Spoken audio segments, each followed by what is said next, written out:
बच्चों को सुरक्षित जगहों पर भेजा गया है। रूस के बेलगोरोड में हालात सबसे ज्यादा खराब बताए जा रहे हैं।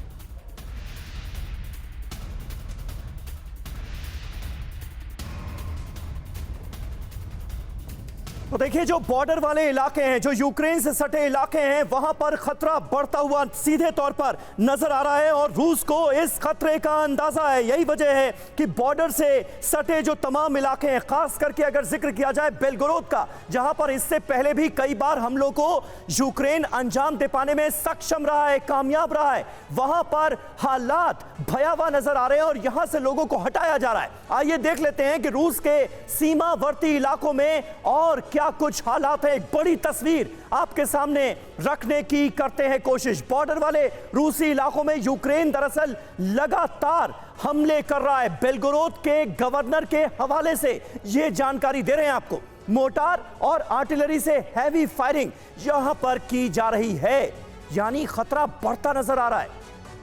बेलगोरोद के कई हिस्से को खाली कराया जा रहा है, यहां से लोगों को हटाया जा रहा है, सुरक्षित इलाके में पहुंचाया जा रहा है। बच्चों और महिलाओं को इलाके से लगातार निकालने की कवायद जारी है, क्योंकि यहां खतरा बढ़ रहा है। इसके अलावा ग्राइवोरोन और शिबेकिनो जिले से 300 बच्चों को हटाया गया है। बच्चों की जान किसी तरह से बचाई जा सके, ये प्रायोरिटी नजर आ रही है। 200 महिलाओं और बुजुर्गों को भी इस इलाके से हटा दिया गया। आप अंदाजा लगा सकते हैं कि रूस के लिए ऐसी भी नौबत आ जाएगी कि यह सब करना पड़ेगा, लेकिन अब यह सब होता नजर आ रहा है। आइए आगे बढ़ने से पहले रूस और पुतिन पर आए 3 महासंकट की बात कर लेते हैं।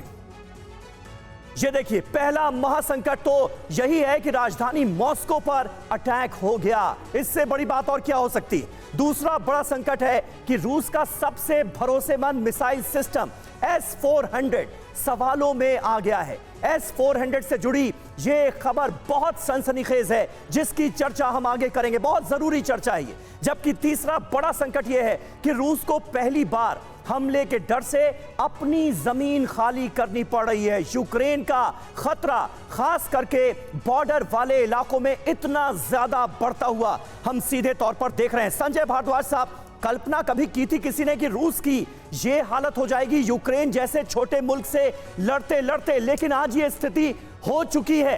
अब रूस की तरफ से इसका जवाब क्या होगा, ये अपने आप में एक बहुत बड़ा सवाल है।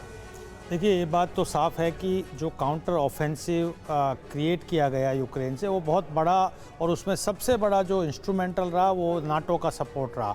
चाहे वो लॉजिस्टिक सपोर्ट हो, फाइनेंशियल सपोर्ट हो, हर तरीके से रूस को डैमेज करने का प्रयास किया। अब क्या हो रहा है कि दो तरीके से दो फील्ड में लड़ाई हो रही है। एक यूक्रेन में हो रही है और दूसरा यूक्रेन ने एक ऑफेंसिव क्रिएट कर दिया कि रशिया की सरजमी पे आप अटैक कीजिए। और उसमें सबसे बड़ा आपने इंडिकेट किया कि मॉस्को पे जब अब अटैक हो गया तो उसके बाद एक तरीके से रशिया को डाइवर्ट करने के लिए, रशिया की जो शक्ति है जो अपनी उसको डाइवर्ट करने का एक प्रयास किया जा रहा है। अब सवाल आता है कि रशिया के पास जो अत्याधुनिक हथियार है उसका काउंटर तो तैयार हो गया जब नाटो ने उनको सपोर्ट दिया। सवाल तीसरा जो बात आती है कि क्या रशिया न्यूक्लियर वॉरफेयर की तरफ बढ़ेगा जी। अगर हालात ऐसे आ जाते हैं और रशिया के लिए एग्जिस्टेंशनल खतरा हो जाता है तो निश्चित रूप से वो जो हथियार है वो शोकेस में रखने के लिए नहीं है, यानी कि इस आशंका से इनकार नहीं किया जा सकता है कि पुतिन के दिमाग में एक ये भी प्लान चल रहा है कि अगर कुछ भी नहीं समझ में आया